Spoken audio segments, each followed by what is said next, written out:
Bonjour, Patrick Dumais d'Inaccess Sécurité à Montréal. Aujourd'hui, dans une nouvelle série de vidéos, nous allons parler des mots de passe, la gestion des mots de passe. Tout ce que je vais parler aujourd'hui vient d'une référence qui s'appelle CIS, Center for Internet Security. C'est un site web qui est très c'est un organisme qui s'occupe de créer des politiques, des façons de faire pour sécuriser les systèmes. C'est une référence en cybersécurité d'aller sur ce site-là pour trouver des informations. Toutes les informations que je vais parler aujourd'hui sont basées sur ce site web-là qui s'appelle cissecurity.org. Donc c'est en anglais évidemment, parce que tout ce qui se passe en cybersécurité est pas mal en anglais. Et puis c'est basé sur un guide qui s'appelle CIS Password Policy Guide. Voyons, c'est un document qui a une trentaine de pages qui vous explique beaucoup comment, d'où ça vient, pourquoi changer, puis pourquoi avoir des mots de passe plus longs, plus complexes. Ça vous explique tout ça. Donc, à la base, pourquoi est-ce qu'on voudrait changer un mot de passe? Première chose, le mot de passe par défaut ne devrait jamais être utilisé. Il devrait être changé à la première utilisation, même si le système ne le demande pas. Même chose pour le nom d'usager de l'administrateur du système. Parce que si l'utilisateur s'appelle admin, c'est sûr qu'il va être le premier à être pointé pour essayer de récupérer le mot de passe.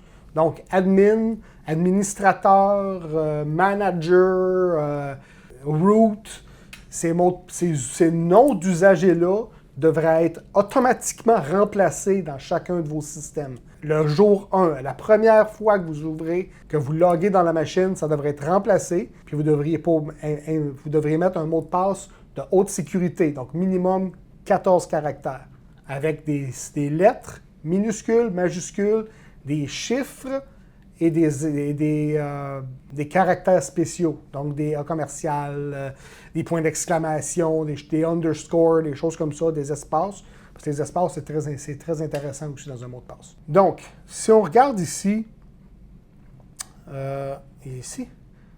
donc je vous pointe vers un site qui s'appelle passwordmonster.com. Ça vous donne une petite idée à peu près combien de temps ça prend à décoder un mot de passe. Donc, on va juste faire un test. Admin, 1, 2, 3, 4, 5, 6.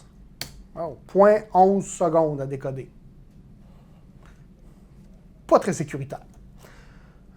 Si on modifie ça juste un petit peu, juste voir, si on met un A commercial ici, puis au lieu d'un 2, 3, 4, 5, 6, on va mettre, mettons, point d'exclamation, A commercial, 2, DMIN, tiens. Ah, juste ça, là, on est à 12 caractères, 4 mois pour décoder le mot de passe. Sans changer grand-chose, là, j'ai juste mis des lettres aléatoires.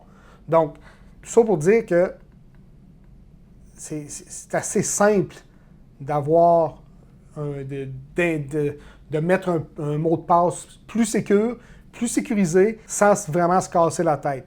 Un outil qui est très intéressant aussi, aujourd'hui, tout le monde a un téléphone cellulaire intelligent, je dirais à 95% du temps. Dans ces cellulaires-là, on peut downloader des applications qui sont des voûtes de mots de passe. Ces voûtes de mots de passe-là sont très bonnes pour sécuriser vos mots de passe. Donc, écrivez-les dans ça. Écrivez le nom de l'administrateur. Comme je vous disais tantôt, mettez pas admin avec un mot de passe complexe. Ils vont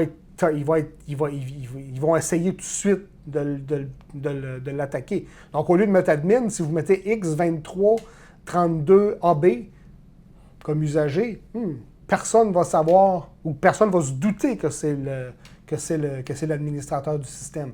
Donc, c'est une bonne politique à avoir. Pour revenir au logiciel dans le téléphone, ce logiciel-là est capable aussi de générer des mots de passe pour vous. Donc, c'est une autre bonne application.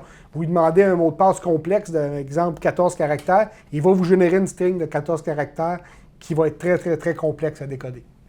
Aussi, une bonne pratique, si votre client possède un Active Directory, donc un domaine d'installer sur à ses bureaux, puis qui vous donne l'autorisation de brancher son équipement dans son domaine, s'il vous plaît, faites ça.